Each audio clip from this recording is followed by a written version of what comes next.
Hi, everyone. It's time for chapter 3 of the Lemonade War. I hope you enjoy it. Your sister is really... Shut up, said Evan. Huh? Just shut up. She's okay. She doesn't look... She's okay, so just shut up. You okay? Said Scott, holding up his free hand to show he meant peace. Evan was getting abused on both sides. The heavy cooler was banging against his inside leg with every step, and the plastic chairs were scraping against his outside leg. Bruised and bloodied, he thought to himself, all for the fun of hanging out with Scott Spencer. Why couldn't Jack have been home? Or Ryan? And why did Adam have to be on the Cape this week? It stunk. How far are we walking? Grunted Scott. Just to the corner. Evan watched as drops of sweat fell off his face and landed on the hot sidewalk. We should have stayed in the driveway. It was shaded. The corner's better, trust me, said Evan. He remembered when Jessie had said the same words to him last summer. They were setting up a lemonade stand together, and Evan had been grumbling about dragging the cooler across the street and down 2 houses, just like Scott. But Jessie had insisted. There's sidewalk on this side, she said, so we'll get the foot traffic coming in both directions. And people in cars coming around the curve will have time to see us and slow down. Besides, there are a bunch of little kids on the side street, and their mothers won't want them crossing Damon Road. The corner's better. Trust me. And she was right. They made a ton of money that afternoon. It took 10 seconds to set up the lemonade stand. Evan unfolded the chairs and set one on each side of the cooler. Scott tilted the sign toward the street for maximum effect. Then they both sat down. Man, is it hot, said Evan. He took off his baseball cap and wiped the sweat from his face and his shirt with his shirt. Then he grabbed an ice cube from the cooler, balanced it on his head, and stuck his cap back on. Yeah, said Scott. I'm thirsty. He reached into the paper bag and pulled out a cup. It was one of those large red plastic cups that vendors use at professional baseball games. Then Scott took one of the pitchers from the cooler and filled the cup to the brim with lemonade. Hey, not so much, said Evan, pouring himself a cup too, but only part way. He glugged down half his drink. Not bad, he thought, though he noticed a dead fruit fly floating on the top. His mom had been battling a mad fruit fly infestation ever since the weather had turned really warm. The kitchen sink area, where they kept their fruit bowl, was dotted with tiny, feathery fruit fly corpses. Scott drained his cup and tossed it on the ground. Ah, he said, satisfied. That was good. I'm going to have another. Evan reached for the trashed cup and stowed it under his seat. Nah, come on, Scott. You're going to drink all our profits if you do that.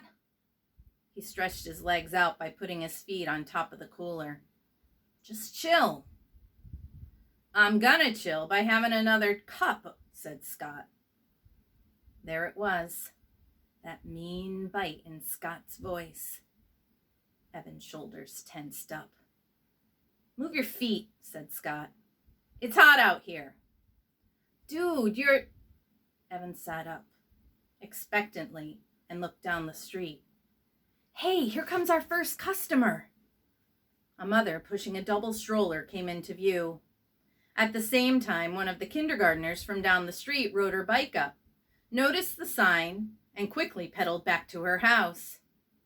Within 5 minutes, there was a small crowd of neighborhood kids and pedestrians buying lemonade from the stand. Evan let Scott handle all the money while he took care of pouring and the sweet talk. That's what his mother called it when a salesperson chatted her up. Trust me, she said. She had once told Evan and Jessie, buying something is only half about getting something.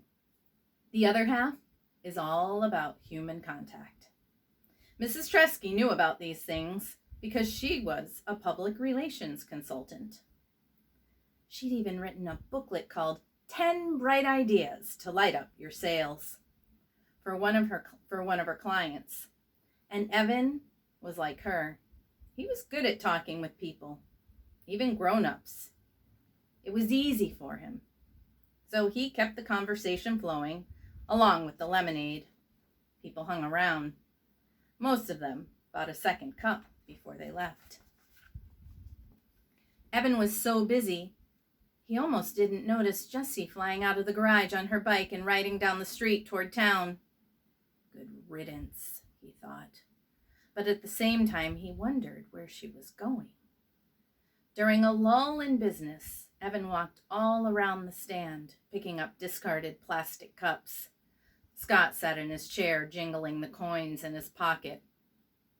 Man, we are going to be so rich, said Scott. I bet we made $5 already. I bet we made 10. How much do you think we made?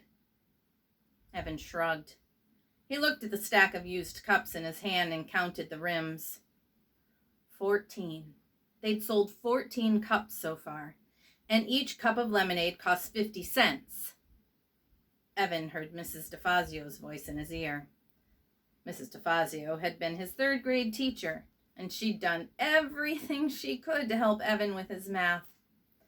If 1 cup of lemonade sells for 50 cents, and you sell 14 cups of lemonade, how much money have you made? Word problems.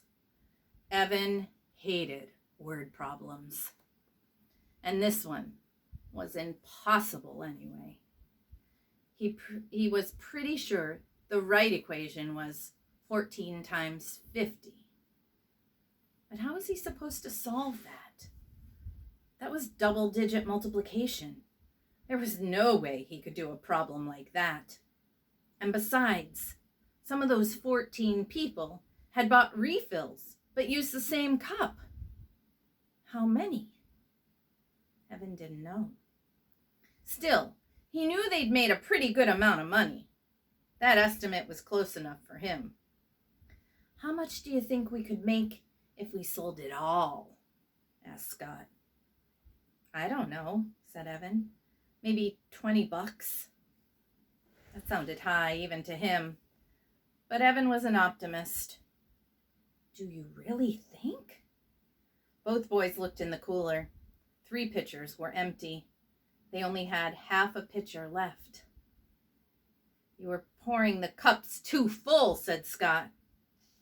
You should have poured less in each one. You're the one who bought the huge plastic cups. You could fit a gallon in one of those, said Evan. Besides, I wasn't going to be chintzy. They're paying a whole $50 for it. They deserve a full cup. And anyway, we can just go home and make more. My mom has cans of lemonade in the freezer. So go home and make more, said Scott. Oh, yes, Your Majesty. Oh, High Commander. Your Infiniteness. Why don't you go make it? 'Cause I'm chillin', said Scott, leaning back in his chair with a stupid grin on his face. Evan knew he was just joking, but this was exactly why he didn't like Scott. He was always thinking of himself, always looking for some way to come out on top. If they were playing knockout, Scott always came up with a new rule that helped him win. If they were doing an assignment together, Scott always figured out how to divide it so he had less work to do. The kid was a weasel. No 2 ways about it. But everyone else was out of town. Evan didn't want to spend the day alone, and Jessie, Jessie was on his poop list, as Mom called it, when the dog did something he wasn't supposed to do. Evan might never play with Jessie again. Evan crossed the street and went into the house. He was surprised to find that there were no more cans of lemonade in the freezer. Wow, there'd been so many this morning. Luckily, there was a can of grape juice in the freezer and a bottle of ginger ale in the fridge. It'll work, he thought. People just want a cold drink. They don't care if it's lemonade. He mixed up the grape juice at the sink. The fruit flies were more out of control than ever, thanks to the lemonade the boys had dribbled on the countertop. Evan swatted a couple, but most of them drifted out of his reach and settled on the fruit bowl. He wished his mother believed in chemical warfare, but for Mrs. Tresky, it was all natural or nothing. Usually nothing. When he went back outside to the lemonade stand, Evan noticed that the last pitcher was turned upside down on the cooler. "Aw, come on, Scott," he said. "What?" "It was hot. And you said we could always make more." "Yeah, well, we didn't have as much in the house as I thought. I've got grape juice and ginger ale." "I hate ginger ale," Scott said. "I wouldn't give you a penny for it." Turned out that a lot of people felt the same way. Business was definitely slower. The day got hotter. The sun beat down on them so ferociously that it was easy to imagine the sidewalk cracking open and swallowing them whole. Fanning himself, Evan asked, "How much money do you really think we could make?" "I don't know," said Scott, pushing his baseball cap down over his eyes. "I mean, on a hot day like this," Evan said, silently adding the words, "or tomorrow. If we sold 8 pitchers of lemonade, what do you think we'd each make?" 8 pitchers? I don't know. Scott shook his head. His baseball cap face wagged back and forth. "Too hot for math. And it's summer." Evan pulled the red pen out of his pocket and started to write on the palm of his hand. 8 times, ? 8 times 50 divided by 2. That didn't seem right. Jessie would know. She'd do the math in a second. Evan capped the pen and jammed it into his pocket. "But I bet it's a lot," said Evan. "I bet on a hot day like this we could actually make some real money in the lemonade business." "Yeah," said Scott. "Then we'd be rich. And I'd get an Xbox. The new one. With the dual controls." "I'd get an iPod," said Evan. He'd been saving for one for over a year. But every time he had some money put away, well, it just disappeared. Like the $10 from Grandma. She'd even written in her card, "Here's a little something to help you get that music thing you want." But the money was gone. He'd treated Paul and Ryan to slices of pizza at Townhouse. It had been fun. "That would be so great, to listen to music whenever I want," said Evan. "I could tune you out," he added in his own head.